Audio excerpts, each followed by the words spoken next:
দেখো খালি কড়াইতে গ্যাস অন করে বসিয়ে দিয়েছে, মেথি পাতা খালি কড়াইতে নেড়েছে একটুখানি, হয়ে গেছে। মেথি পাতাটাকে নেড়েছে একটুখানি ভেজে নিল, এবার এটাকে মিক্সিতে দিয়ে গুঁড়ো করে দেবে। খালি কড়াইতে মেথি পাতাটাকে নেড়ে ছেড়ে ভেজে নেওয়া হলো, তারপরে খালি কড়াইতে দিয়ে দিলাম ধোয়া মাংস, চিকেন।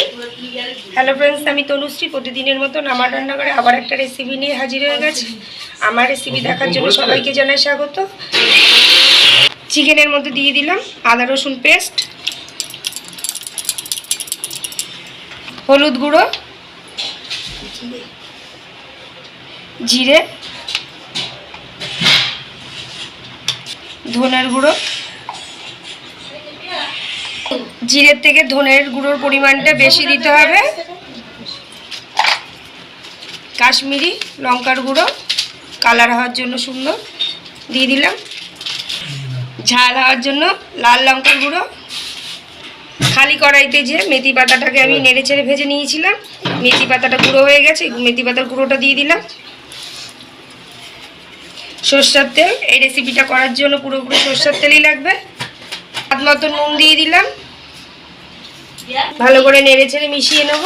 আজকের রেসিপিটা হচ্ছে ধাবা স্টাইলের বাটার চিকেন।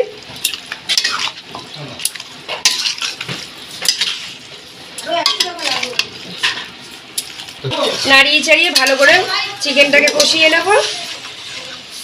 সামনেই পয়লা বৈশাখ, তোমরা চাইলে পয়লা বৈশাখে এই রেসিপিটা করে একদিন করে খেয়ে দেখতে পারো। পয়লা বৈশাখে দারুণ লাগবে। ভালো করে দেখো কষানো হয়ে গেছে চিকেনটাকে, এবার আমি এটাকে নামিয়ে দেবো। আবার একটা খালি কড়াইতে সাদা তেল দিয়ে বসিয়ে দিয়েছি, তেলটা গরম হওয়ার জন্য একটু সময় নেব। তেল গরম হয়ে গেছে, ফোড়নে দেবো গোটা লং, এলাচ, দারচিনি। আগে থেকে সেদ্ধ করা পেঁয়াজ আমি পেস্ট করে নিয়েছি মিক্সিতে। ফোড়নটা ভাজা হয়ে গেছে, এবার পেস্টটাও দিয়ে দেবো।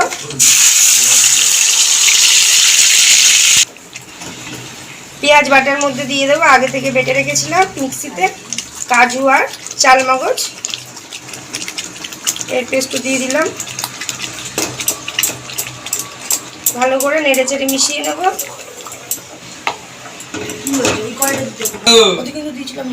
এটাও একটুখানি স্বাদ মতো নুন দিয়ে নেব।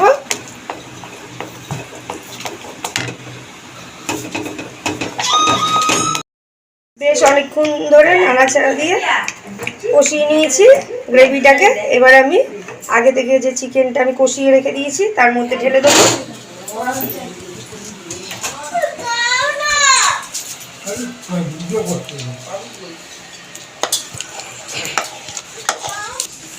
এবার নাড়িয়ে চাড়িয়ে মিশিয়ে নেব। এই গ্রেভিটা করার সময় কিন্তু আমি সাদা তেলই ব্যবহার করেছি।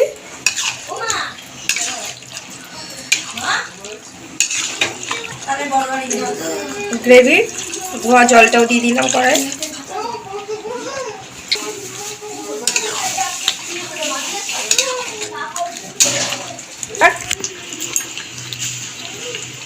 দুধ দিয়ে দেবো।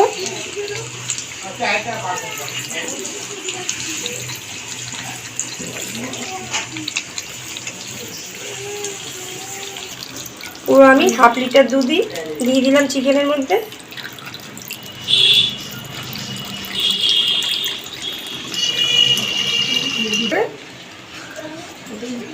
বলে মাংসকে দুধ খেতে নেই, মাংস ছেড়ে ভালো করে মিশিয়ে নিলাম দুধটা দিয়ে। চিকেনটাকে এইভাবেই বেশ কিছুক্ষণ ধরে ফোটাবো। স্বাদটা একটু বাড়ানোর জন্য আমি হালকা করে চিনিয়ে দিয়ে দিলাম।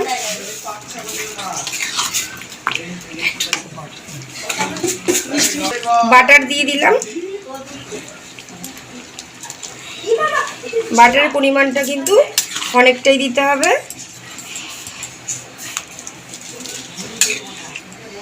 গরম মশলার গুঁড়ো উপর থেকে ছড়িয়ে দিলাম।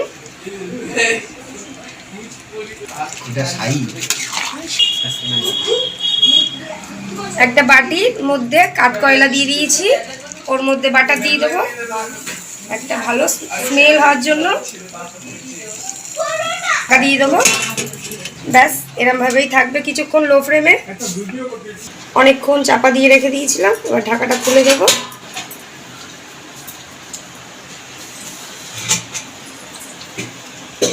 এবার আমি বাটিটা তুলে দেবো। খুব সুন্দর একটা গন্ধ বেরিয়েছে। ওপর থেকে ধনেপাতা ছড়িয়ে দেবো। ব্যাস রেডি ধাপার স্টাইলের বাটার চিকেন। এরকম স্টাইলে একদিনকার করে খেয়ে দেখো চিকেন, দারুণ লাগবে। আমি তো বলেই থাকি আমার রেসিপি দেখে তোমরা বাড়িতে করে খেয়ে দেখো, আশা করি ভালো লাগবে। পোলাওর সাথে বা পরোটার সাথে, যার সাথেই খাও। যাই হোক, আমার রেসিপি যদি ভালো লেগে থাকে তাহলে ভালোবেসে প্রতিদিনের মতন ভালো পাশে থেকে একটা লাইক, শেয়ার, সাবস্ক্রাইব করে দেবে। ভালো থাকবে, সুস্থ থাকবে। Thank you.